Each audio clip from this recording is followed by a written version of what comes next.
Hello, എല്ലാവർക്കും നമസ്കാരം. ഇന്നത്തെ നമ്മുടെ റെസിപ്പി ഒരു എഗ്ലെസ് മിനി കേക്കിൻ്റെ റെസിപ്പിയാണ്.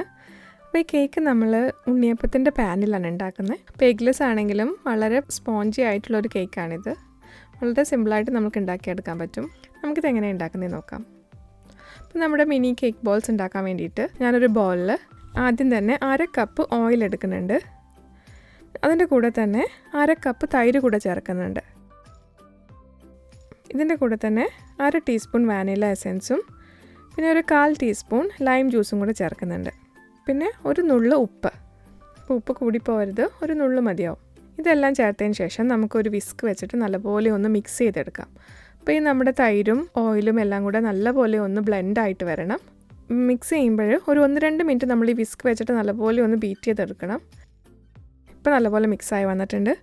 ഇനി നമുക്കിതിനകത്തേക്ക് 1/4 കപ്പ് പാല് ചേർത്ത് കൊടുക്കാം. പാല് റൂം ടെമ്പറേച്ചറിലുള്ള പാലാണ്. പാലിനും തൈരിനും തണുപ്പുണ്ടെന്നുണ്ടെങ്കിൽ നമ്മുടെ കേക്ക് ശരിയാവില്ല. അപ്പോൾ ഫ്രിഡ്ജിൽ വെച്ചതാണെന്നുണ്ടെങ്കിൽ കുറച്ച് നേരം പുറത്തെടുത്ത് വെച്ചിട്ട് റൂം ടെമ്പറേച്ചറിലായതിനു ശേഷം മാത്രമേ നമുക്ക് യൂസ് ചെയ്യാൻ പറ്റുള്ളൂ. ഇപ്പോൾ പാലും കൂടി ചേർത്ത് കൊടുത്തിട്ട് ഒന്നുകൂടെ നല്ലപോലെ നമുക്ക് മിക്സ് ചെയ്തെടുക്കാം. ഇപ്പോൾ എല്ലാം നല്ലപോലെ ഒന്ന് മിക്സായി വന്നിട്ടുണ്ട്. ഇനി നമുക്കിതിനകത്തേക്ക് നമ്മൾ ഡ്രൈ ഇൻഗ്രീഡിയൻസ് ചേർത്ത് കൊടുക്കാം. അപ്പോൾ ഡ്രൈ ഇൻഗ്രീഡിയൻസ് ഞാൻ അരിച്ചിട്ടാണ് ചേർത്ത് കൊടുക്കുന്നത്.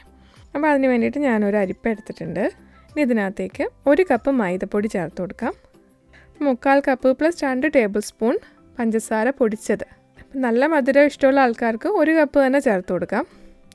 അതിൻ്റെ കൂടെ തന്നെ 1/4 കപ്പ് കൊക്കോ പൗഡർ, പിന്നെ ബേക്കിംഗ് സോഡ 1/2 ടീസ്പൂൺ, കൂടെ തന്നെ ബേക്കിംഗ് പൗഡർ 1 ടീസ്പൂൺ.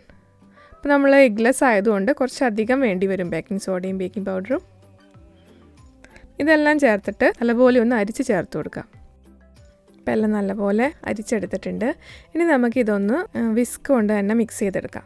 അപ്പോൾ ഒരുപാട് നമ്മൾ ബീറ്റ് ചെയ്യരുത്. എല്ലാം ഒന്ന് കട്ടയൊക്കെ ഒന്ന് ഉടയുന്ന വരെ വിസ്ക് വെച്ചിട്ടൊന്ന് മിക്സ് ചെയ്തെടുത്താൽ മതിയാവും.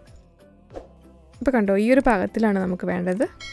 ഇനി നമുക്ക് നമ്മുടെ കേക്ക് ഉണ്ടാക്കി തുടങ്ങാം. അപ്പോൾ അതിന് വേണ്ടിയിട്ട് ഞാൻ പറഞ്ഞല്ലോ, ഞാൻ ഉണ്ണിയപ്പത്തിൻ്റെ പാനിലാണ് ഉണ്ടാക്കുന്നതെന്ന്. അപ്പോൾ അതിന് വേണ്ടിയിട്ട് ഞാനിതാ നോൺ സ്റ്റിക്കിൻ്റെ ഒരു ഉണ്ണിയപ്പം പാൻ എടുത്തിട്ടുണ്ട്. ഇനി നമുക്കിതിൽ കുറച്ച് ഓയിലൊന്നും തേച്ച് കൊടുക്കാം. ഞാൻ ഓയിൽ തേച്ച് കൊടുത്തിട്ടുണ്ട്. ഇനിയിപ്പോൾ നമ്മുടെ ഉണ്ണിയപ്പത്തിൻ്റെ കുഴിയിൽ ഒരു 1/4 ഭാഗം നിറയുന്ന വരെ നമുക്ക് ഈ കേക്ക് ബാറ്റർ ഒഴിച്ചു കൊടുക്കാം. ഒരു സ്പൂൺ വെച്ചിട്ട് ഒഴിച്ചു കൊടുത്താൽ മതിയാകും. ഇപ്പോൾ 1/4 ഭാഗം ഒഴിച്ചു കൊടുത്തിട്ടുണ്ട്. നമുക്കിത് അടച്ച് വെച്ചിട്ട് ലോ ഫ്ലെയിമിൽ ഒരു 3 മിനിറ്റ് നമുക്കിത് വേവിച്ചെടുക്കണം. എല്ലാ അപ്പത്തിൻ്റെ കുഴിയിലും ഞാൻ കേക്ക് ബാറ്റർ ഒഴിച്ചു കൊടുത്തതിന് ശേഷമാണ് നമ്മൾ ഇത് അടുപ്പിൽ വെച്ചിട്ട് ലോ ഫ്ലെയിമിൽ 3 മിനിറ്റ് നമുക്ക് കുക്ക് ചെയ്യേണ്ടത്. ഇപ്പോൾ 3 മിനിറ്റ് ആയിട്ടുണ്ട്. നമുക്കിതൊന്ന് തുറന്ന് നോക്കാം. കണ്ടോ, നല്ലപോലെ പൊങ്ങി വന്നിട്ടുണ്ട്. നമുക്കിതൊരു സ്പൂണിൻ്റെ ബാക്ക് വെച്ചിട്ടോ അല്ലെങ്കിൽ ഒരു ഫോർക്ക് വെച്ചിട്ടോ നമുക്കിതൊന്ന് മറിച്ചിടാം. അപ്പോൾ മറിച്ചിട്ടിട്ട് ഒരു 1 മിനിറ്റ് നമുക്കൊന്ന് വേവിച്ചെടുക്കാം. അപ്പോൾ നമ്മൾ വേവിക്കുന്നതെല്ലാം ലോ ഫ്ലെയിമിലാണ്. ഇപ്പോൾ നമ്മുടെ കേക്ക് ബോൾസ് റെഡി ആയിട്ടുണ്ട്. നമുക്കിത് വേറൊരു പാത്രത്തിലോട്ട് മാറ്റാം. ഇതേപോലെ നമുക്ക് ബാക്കിയുള്ള കേക്ക് ബോൾസ് എല്ലാം ഉണ്ടാക്കിയെടുക്കാം. കേക്ക് ബോൾസ് റെഡി ആയിട്ടുണ്ട്.